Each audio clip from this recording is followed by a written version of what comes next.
during the night, we saw an airstrike that hit a military base in Brovary, which is a town near Kiev, and that was really loud, first of all, and there was a big light after that. We all saw it, and I think a lot of us saw that video on social media. I can send it to you later. And then we also saw in the early morning, we saw Russian shellings that hit a maternity hospital near Kiev. So we see that the enemy is not only targeting soldiers, but also like, mothers who just give birth to their babies, or like, it's, I mean, everyone was evacuated, fortunately, but at the same time, this is a very dangerous situation that we're seeing shellings and missiles are pounding not only not only in the capital, but also like in other cities in Ukraine. So it's a situation. It's a very, the tensions are high, but at the same time, Ukrainians, from what I see in the center, Ukrainians are very calm.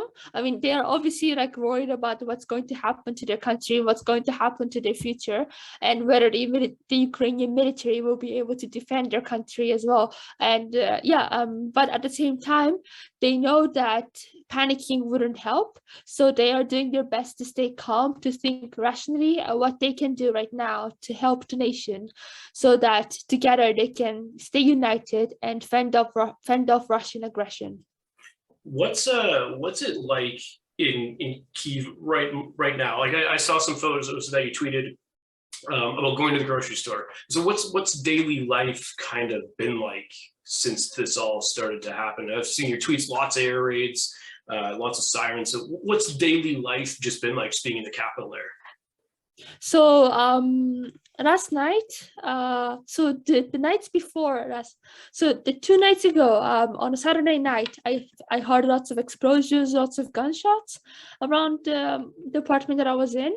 That was with my colleagues, but and that was actually the loudest night, I would say. But last night was the night that I heard so many so many sirens throughout the night. So that was worrying as well, because you get used to it as you hear so many times, and it just like it's not something that's present to hear, right, every single time, and it's going off. It went off a lot during the night,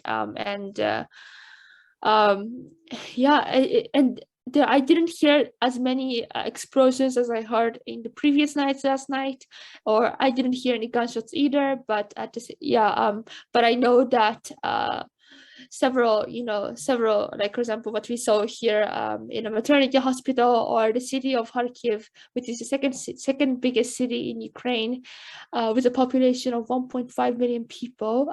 Their central independent, so there was an airstrike that hit the local government's a public establishment built. So the Independent Square, there was a very large airstrike going to the Independent Square, and we saw that in the video. And I think that also spread to social media, and that's really like devastating, because it's in the center, and 6 people were injured, including one child. So this war is not.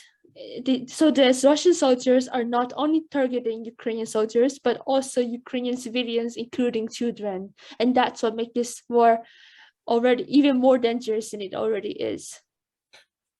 What about just basic supplies in Kyiv? Are you like able to access food? Has there been a lot of issues with medical supplies just in the capital where you are? And what's it like for, we've heard lots of reports too about people being in sleeping at subway stations, and just basically anywhere underground. Give me a sense of what that is like right now, what that situation specifically where you are is. So it's the grocery stores. I've been so I went on Monday, which was right after the curfew the curfew was lifted at 8 a.m. So there were lots of people shopping the groceries, because they ran out of stocks, so they had to go buy, restock their stocks, because they don't know what's going to happen in the nearest days. I saw that lots of fresh products such as vegetables and fruits were a lot of it was gone. People were buying them a lot. As well as like food that lasts a long time, for example, like rice and pasta, that was all gone. And I heard that it's not only in Kiev, but it's also in other cities like Lviv, which is like a historic, a city known for city known as a capital of culture in Ukraine. So yeah, like it's a lot of, so these like long last, it's not that people are panic buying, but the stocks are just low. So and because like it's not being supplied again, that's why the stock is eventually running low and low because people need them. And yeah, so and then when I went to a smaller grocery store, there was almost nothing. And there was no grains and, like, for example, like rice and stuff, and there were plenty of other food, like for example like cookies or crackers, chips. But in terms of like real food, like like rice and stuff, there wasn't. And I tried to go and buy bananas and apples, but no, there were no fruits or vegetables either, and there were barely any dairy products as well. You've tweeted a bunch of stuff. What are people feeling there?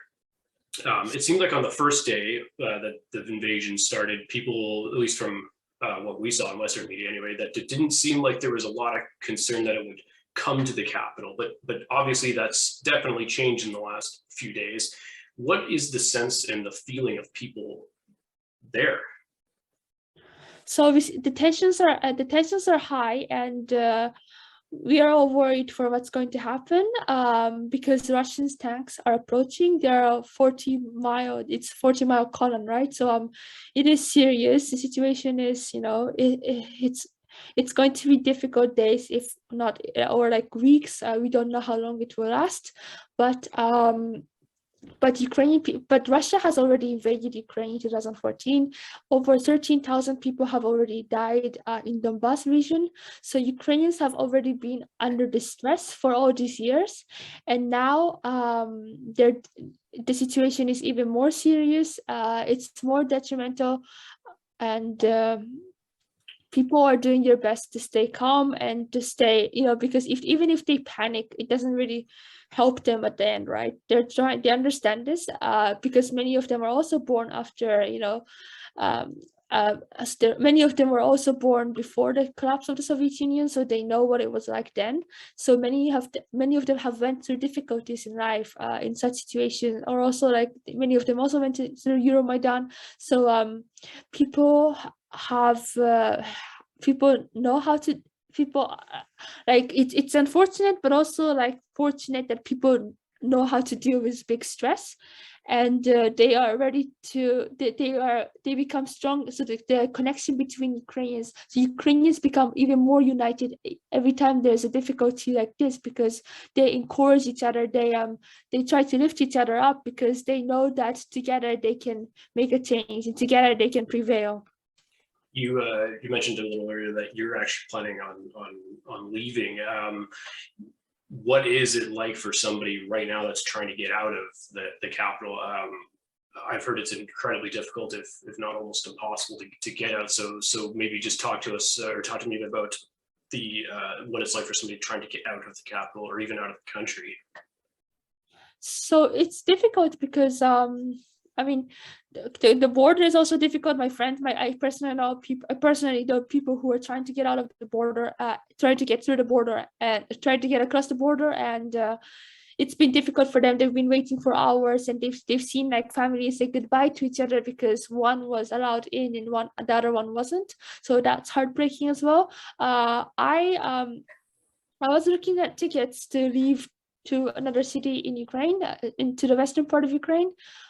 It was really hard to get tickets. There was only one or two, and when I tried to click them, I had some difficulty, but my colleague has helped me, so I've been able to get the ticket. But I know I've talked to several people who are staying here, and they said that they also had difficulty booking the train tickets, so they decided to stay here. So and many of them also told me that they would leave if they had the chance, but there are also people who would stay. So it's everyone has different circumstance, and everyone is in a different situation, and everyone is also staying for different reasons.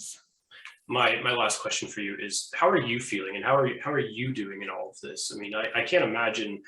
I saw the tweets about your school not necessarily giving you a bit of an extension or a bit of a break or whatever, and that getting corrected. But how are you doing in all of this personally?